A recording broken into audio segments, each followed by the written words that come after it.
The BEAN-NIGHE by Dorothy K. Haynes. There were only 3 colours left in the world: the purple of the night clouds, the yellow streaks in the western sky, and the colour of the river, dark green, like a channel filled with broken bottles. The water came smooth round the bend, a motionless black ink line, then chopped into little green waves as the river broadened. The girl dragged her feet a little, raking the white frill of pebbles by the river bank. She was thinking of the croft, just beyond the last hump of the moor. She had 3 miles to walk to her work in the morning, and 3 to walk back at night. They kept her so late at Knockhallow, cleaning and carrying and cleaning again, that it was nearly always dark before she got home. In the winter, when the snow was too deep to be crossed, she only came home once a fortnight, sleeping at Knockhallow, with the winds roaring round the turrets and draughts creeping round corners. She shivered for the friendly warmth of her own bed, with her sister, sharing the same plaid and pillow, and the fire left on all night, glowing red on the rough walls. In the summer, when Jeanie kicked and scratched, and Ian was coughing through the wall, trying to smother the noise in the blankets, she gasped for the loneliness which at least allowed her room to breathe. She lived in a perpetual dream of being otherwise, but did not realize it, because she did not know what she wanted. At the end of her day's work, all her thought was to be home again, free to sit or sleep, with nothing to do. The heather had faded to grey. The trees beyond the river were like black paper shapes gummed against the sky, and bats were nothing but flickers in the air. In the gloaming, sounds carried a long, long way, distinct as a bell in an empty room. The girl stopped to listen to the loneliness. A bird shrieked in the trees and flew away, trailing a sob behind it. Something darted from the heather, rattled a stone and fled, and from somewhere by the waterside came the splash-clap noise of a woman washing clothes.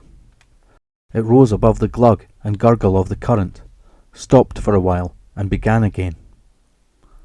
It would be her mother, washing out something for Ian. When he coughed a lot and spat red mouthfuls into the jar by his bed, his clothes were often soaked with sweat, and his mother, having no water in the house, would take them down to the river, rinse them, and leave them outside to dry. The splash-clap grew louder, then stopped, as Mary drew near enough to see. "Mother!" she called. "Will I help you, mother?" The woman did not answer. She was bent double, dabbling with her hands, a dim white smudge in the greyness. Her white gown was down to her ankles, and the garment she was washing clouded the water like milk. It looked as if she had risen suddenly, urgently from her bed, and hastened to the river while still asleep, treading trance-like on heather and thistle. She rubbed and rinsed at some stain, soused and splashed the water, then stood up, lifting streaming white linen at arm's length, wringing it, flapping it and soaking it again. Suddenly, disturbed, she looked over her shoulder, and Mary saw that it was not her mother at all. This woman was short, with a withered, mean face, and small, horrible feet grappling the ground, bare, webbed like a duck's. The girl stepped back, too frightened to speak. One more backward step, and she was running and stumbling over the stones, looking over her shoulder to see whether the ugly woman was following. Her legs were wet, spattered with drops, as if the washer had whirled a wet garment to strike her. She could see nothing now but a white shadow, standing quite still, staring after her. Inside the kitchen, her mother was warming milk at the fire, big and comforting, with her hair halfway down her back. She put a cup and plate on the table and lifted a finger to her lips. "Jeanie's just sleeping," she said. "Dinna wake her."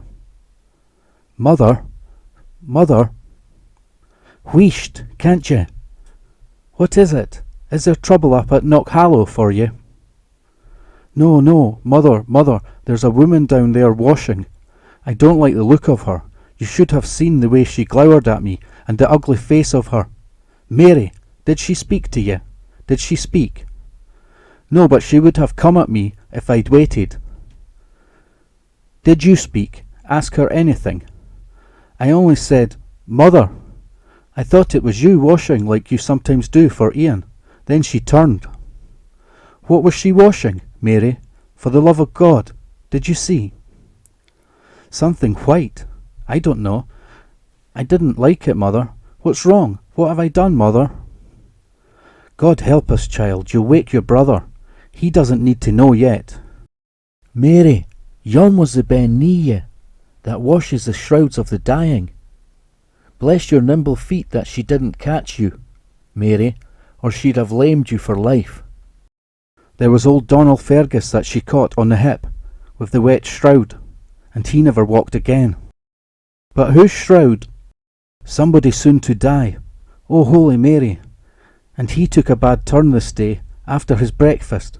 3 cups of blood, and him still weak from the last bleeding he took. Ian?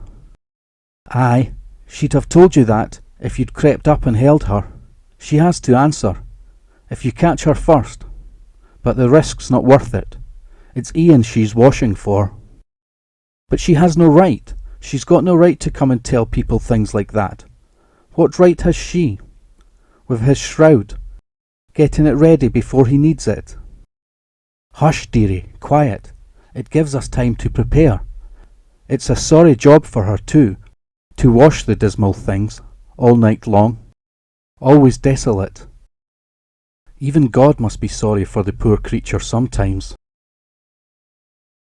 In the morning, she did not go to work. The horror of the BEAN-NIGHE was upon her, and she was afraid to leave the house. Let the cook at Knockhallow storm in her kitchen. Let the housemaid do the menial tasks herself. She would stay away till the death was past, and her brother's body carried over the threshold. What's wrong with Mary? Asked Ian, pale among the pillows, beautiful as no man ought to be. Oh, she had a sick turn during the night, said the mother.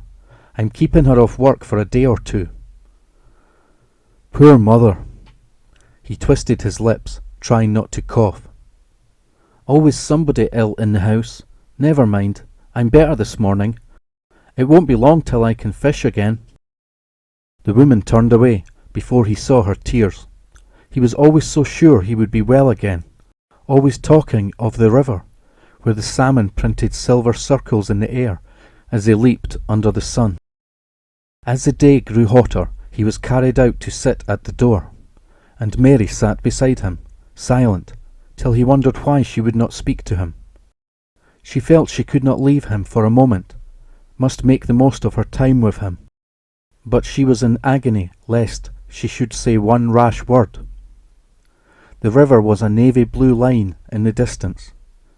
The moor heaved slanting shoulders of brown and yellow, and the sun burned like a spot of bright solder. Their mother worked, and Jeanie worked. Only the girl and her brother were idle. They sat limp in the quivering air, he tired with the heat, she tired with terror. Remembering her father's death, she tried to think what it would be like to lose Ian. There would be the sombre waiting at the bedside, and the flatness of the moment when it was all over. There would be black clothes to buy, a coffin and a funeral to pay for. It cost a lot to drive horses over the moor to the graveyard. There would be festivity of a sort, eating and drinking, a gathering together of neighbours far distant, and after that a little more room in the house. No more nights disturbed with his coughing, no more sickening glimpses of blood in the jar by his bedside. She thought of these things as she sat beside him, and she could hardly believe them, because things like that belonged to dreams and stories. Nevertheless, she never doubted her mother. If it was possible for her to see the web-footed washer, and there was no doubt that she had seen her, it was possible for the omen to come true. It did not occur to her, then, that she could be washing the shroud for anyone else but Ian. It could not be for Jeanie, who was a healthy elf, able for a woman's work. Not for her mother, who was only brought to bed when her children were born. Not for herself, because such things could not apply to one so ordinary. No, it was Ian who was going to die, and though it would be cruel to tell him so, it would be a mortal sin to let him die unprepared. But 2 days passed, and Ian did not die. The mornings broke blue and hazy, and the sun shifted, till its heat bored into the head like pain. The heath rustled underfoot, the flowers whitened and dried, and the rocks burned. Only the thistles seemed to thrive, their green-silver spikes tense with strength, their plumes burning like blue gas jets. The second night passed, and on the third day, Ian was better than he had been for many months. It might be true that he would one day die of his sickness, but when? Would it all be within the year, or the month, or the week? Since all must die. The BEAN-NIGHE tells only of the death which is soon to strike. Perhaps it was not his shroud. Then whose? The work of the croft was left undone. Who could tend land and cattle when there was so soon to be death in the house? Jeanie did not know what worried her elders, but she would not work when everybody else idled. True, the house had been cleaned ready for the funeral, but it had been done quickly, and now there was not enough work inside for 3 pairs of hands. Ian did not notice. Sunk in his book, drowned in deep ponds of print, he lay at the door and heeded nothing. Time went by like a slow, hot cloud, and life stood still, waiting for death to come and free them from their waiting. On the third night, a faint breeze of doubt troubled the watchers.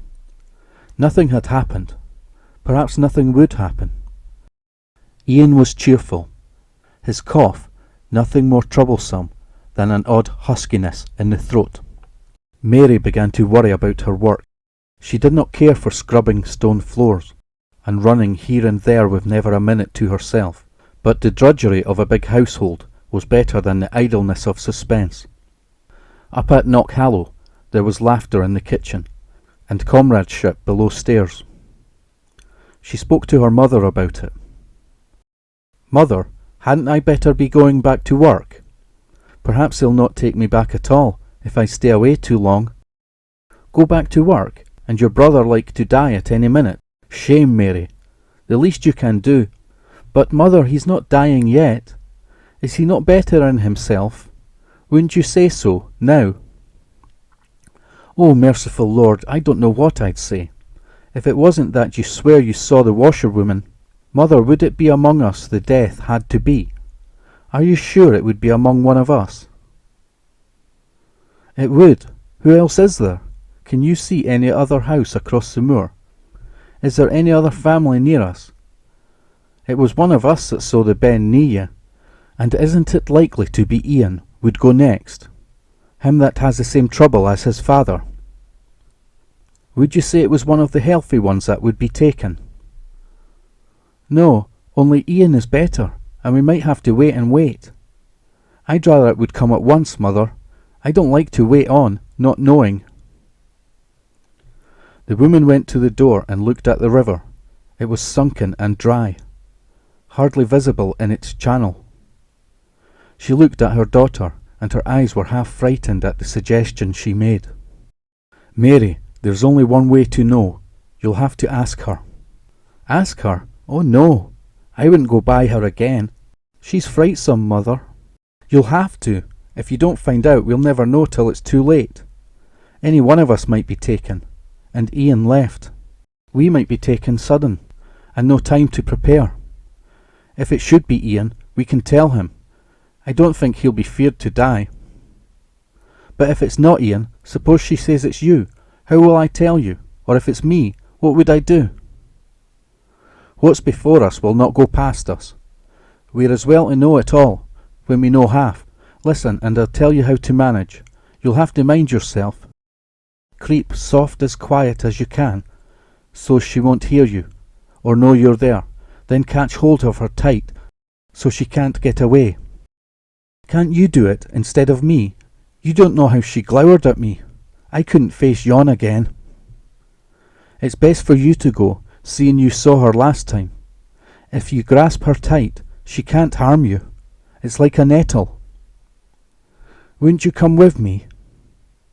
Someone has to mind Ian. Go now, like a good girl, Mary. When it's dark, that's when she comes. There were only 3 colours left in the world. The purple of the night clouds, the grey of the heather, and the long black line of the river. She had waited a long time while in the house, sitting at the fire till both Jeanie and Ian were asleep. Now it was so dark that the afterglow had drained out of the sky, and the trees across the river were as vague as tumble-down steeples. Long before she reached the place, she heard the splash-clap of the washer. Tonight no bird called, no bat was aflutter, no small-legged thing scuttered among the roots and stones.